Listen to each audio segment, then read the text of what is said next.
Hey everybody, Greg Napier here, Troutman and Napier. I've got some information that I want to get to you from the SBA about the small business loans, the economic relief package that has come out, CARES Act. That's what it's called. Anyways, I'm at the office. I am social distancing from the office because there's nobody else here, but I still wanted to get some information out to you. The SBA is promulgating some rules about the CARES Act, how it's going to actually be carried out. And so I'm learning every day what's happening. Small business owners, they define that as anyone under 500 employees. And then there's some special categories. So even if you have more than 500 employees, you need to take a look at SBA.gov at the actual definitions. There are some industries where they treat that a little bit differently. It does help independent contractors.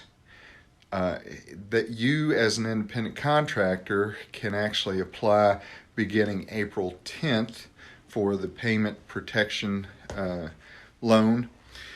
Right now, enrollment started April 3rd. For LLCs, sole proprietors, S corps, those kinds of businesses. There are four categories that you can fall into with these loans, and two of them are the forgivable loans. Two of them apply to people or businesses, that already have SBA loans. There's a bridge program, and then there's another program. So you want to look at those. Today I want to talk about the two others. One of them is payroll protection, and the other is the economic injury disaster loan. I'm probably slaughtering the titles to those. And I apologize for that, but that's the risk you take when you're doing things live. The first one, payroll protection. You need to take a look at both of these. They're on the SBA.gov website. There is a link to the rules that they have produced. And it's a little bit odd because they've published these rules on their website before they've actually gotten them formally approved through the process of publishing them, giving a time for some comments to come back, and then revising them. But this is supposed to have been rolled out right away, and so that's why we're seeing them do that.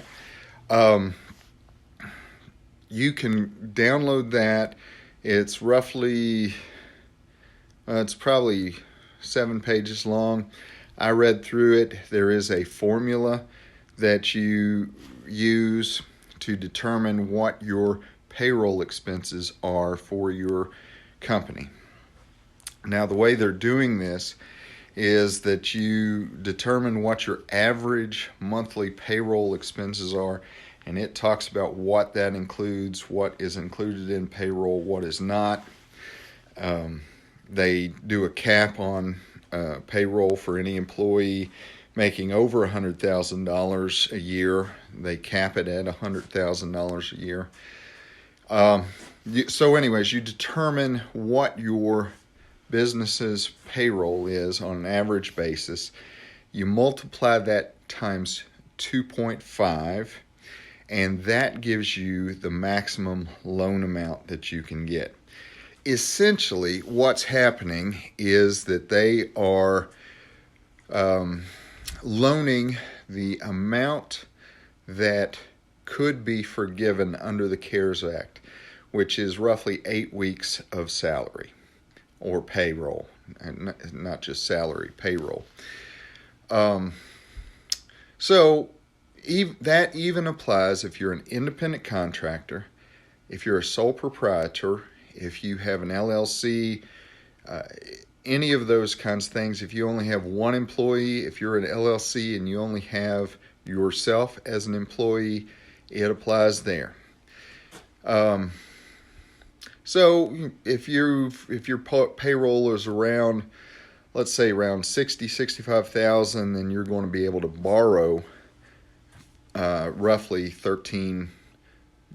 I don't have the math in my head, but roughly $13,000. That is a forgivable loan. It is a loan that matures in 2 years. And at that point, and that's the part where it's not clear yet in the rules, exactly when can you apply to have the loan forgiven. It looks like it's at that 2-year part. The first 6 months of that loan, the payments are deferred. There would be a low interest rate. I believe right now they're saying it's around 4% interest rate on the loan. And the interest rate would accrue, but the payments are deferred. And then if the loan is forgiven, the part that's forgiven is the principal, the original amount that you borrowed, not the interest itself. So if you get to the end of the 2 years, you're not able to be forgiven. And again, this part is a little unclear. They don't really spell this out in the rules yet. I'm sure they will bring out some other rules to clarify this. You would actually be able to extend that loan's maturity another 10 years and make payments on that.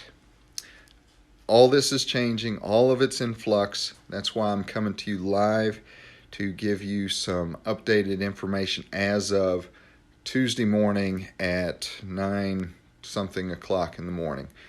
It will change. It will evolve. One of the things that's happened, well, let me back up before I jump into what's happening right at the moment. The other is the Economic Injury Disaster Loan, and that is a $10,000 loan. They're calling it a loan. The intention of it is that it will be forgiven. So originally when you heard that language, when the CARES Act first rolled out, they were referring to it as a grant. It is considered a loan. The expectation is that it will be forgiven. $10,000 was supposed to be able to be accessed quickly for businesses that were in dire need. That is not happening. One of the things that has developed is you can get both the payment protection loan and the disaster loan. You can get both. So again, back at payroll, if your payroll's 65,000, then you could get 13-something thousand in a loan under payment protection, and also get the 10,000 from the disaster loan. You cannot use them both for the same thing. So you may need to think about your overhead and which loan is going to be better. If your payroll is much more than in that 60,000 plus range, and you don't want to do both, or you can't, you won't be able to make good use of both, then you'll want to go with the payment protection. If your payroll is less than that, so a small business owner or a new startup, sometimes your payroll is going to be low. Your pay to yourself is going to be low. 10,000 may be the better option with the disaster loan. So you cannot use them both for the same thing. In other words, if you get the payroll protection, then you need to use it at least 75% of that needs to be used to cover payroll expenses. You can use the other 25% for mortgage or lease, rent, utilities. There's a very limited number of things that you can use that for. So you need to be cognizant of that. If you don't use it for payroll, 75% of it for payroll, then there's a good chance that you are not going to, not a good chance, you're not supposed to be able to get that forgiven then if at the point where you would be applying for the forgiveness of that loan. So you get the payroll protection loan, you get the 10,000 disaster relief loan. You cannot then use your disaster relief loan for payroll. You'll want to use the payroll protection loan for payroll, and then perhaps the disaster relief loan would be what you use to cover rent and utilities, expenses such as that. Again, these details are unfolding. What I'm telling you right now may be different even later today or tomorrow. So stay updated, stay in touch. The important thing is that the resources are there. If you're a small business owner, and again, the SBA defines that as 500 employees or less. Independent contractors can apply for this starting April 10th. I may have said August earlier. Apologize. April 10th, independent contractors can apply for this. If you're a sole proprietor, if you're a single member LLC, S Corp, all those kinds of things, you can be eligible for these relief loans. Now, what has happened is that some lenders were supposed to be able to begin processing the applications on April 3rd. Some lenders were saying we can't do it until Monday the 6th. Well, Monday the 6th came around and the system crashed. So many people were accessing this, so many lenders were trying to access this, that the SBA system crashed. They're working on it. Bottom line is the immediate relief of the $10,000 disaster loans is not going to be so immediate. The other thing that I have learned is that when you go to the SBA.gov website, there is a place where it's going to say there are approved lenders. Well, there is a list of approved lenders that the SBA has for their normal 7A loans and other programs that they have. But what you need to do, if you have a bank that you bank with and you like banking with them, for example, for me, I really value First Southern National Bank. They're my bank. They're awesome. You want to call them and check with them before you just go by that approved lender list. You want to call your bank and you want to say, hey, are you participating in these SBA loans? And if so, help me do this. I called First Southern, and they are doing these loans. They will help you out. There's a lot of banks, though, that are out there that are good banks. I'm not saying there's the other banks are not good. I just have experience with First Southern. They're an excellent bank. So anyways, again, this is how things are as of Tuesday morning. The rules may change some, probably not going to change significantly. They're going to be working on the mechanics, the logistics of how these things actually roll out. But if you're a small business owner, for example, right now nobody is able to evict you from your offices. There's a moratorium on that, on foreclosures. The courts are pretty much shut down. Tomorrow morning I've got some teleconference hearings, actually video conference hearings with the court. Never done that before, so that's going to be an interesting experiment. So you're not at risk of being evicted right now, but if you're not paying your rent, that rent's not going away. It's not a moratorium on evictions and foreclosures does not mean that rent and house payments or office building payments are being forgiven. That's not what's happening. Those things are going to still be there. So if you're able to access one of these loans, the payment protection, the most you can apply towards mortgage or rent is 25%. 75% needs to go towards your payroll. The disaster loan you can put towards rent. So that would be a good use of that to stay on top of it and not let it snowball. And that's what I've got for you. Hopefully I will have more information as this rolls out. Small business owners, we are serious about your success. I will be talking more about our in-house counsel service that we offer to small businesses. I'll just mention it today. For a reasonable monthly retainer, we work for small businesses. We provide certain services for small businesses. We'll meet with you for free to determine what your needs are and what a monthly retainer would look like for you.